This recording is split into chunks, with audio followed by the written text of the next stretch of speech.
8 April خوشی اور وفاداری سے خدمت کرنا۔ پیدائش کی کتاب اس کا 40واں باب 1 سے 8 تک۔ یوسف کی زندگی میں جتنے بھی واقعات رونما ہوئے تھے ان سب میں خدمت کرنے کا پہلو سب سے زیادہ نمایاں رہا۔ اب یوسف کو ساقی اور نان پس کی خدمت کا ذمہ دار بنا دیا۔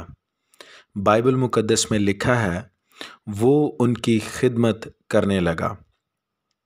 پیدائش کی کتاب اس کا 40واں باب اور 4 یوسف کو ان کا ذمہ دار ٹھہرایا تھا کیونکہ اس کے خوبصورت کردار نے اسے اختیار رکھنے والوں کے درمیان بھی بہت عزت دی تھی۔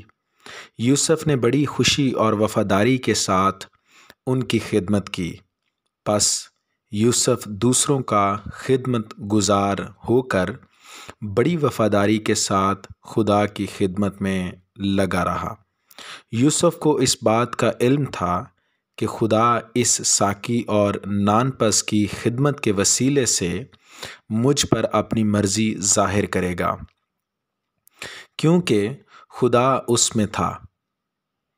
فرعون کے 2 نوکروں اور عبرانی غلام کے تعلقات بہت درینہ نتائج لے کر سامنے آئے تھے۔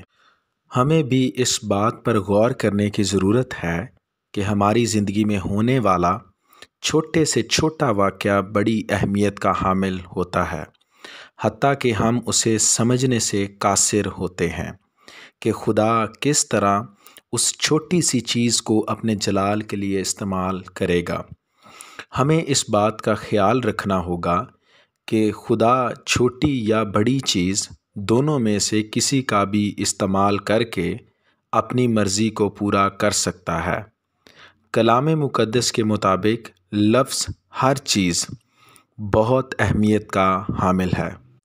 رومیو کا خط اس کا 8واں باب اور اس کی 28ویں میں بیان کیا گیا ہے، اور ہم کو معلوم ہے کہ سب چیزیں مل کر خدا سے محبت رکھنے والوں کے لیے بھلائی پیدا کرتی ہیں، یعنی ان کے لیے جو خدا کے ارادے کے موافق بلائے گئے۔ غور کریں، یوسف کے مذہبی اعتقادات اس کے دنیاوی فروغ میں نہیں کھڑے تھے۔ دنیاوی شخص آدمی کے کردار کے معیار کو بہت جلد بھانپ لیتا ہے۔ یوسف نے ترقی حاصل کرنے کے لیے کہیں بھی سمجھوتا نہیں کیا تھا۔ یوسف کے کردار کی وجہ سے اسے ترقی ملی۔ اس کا کردار ایسا تھا جو سمجھوتا کرنے کی اصطلاح کو نہیں سمجھتا تھا۔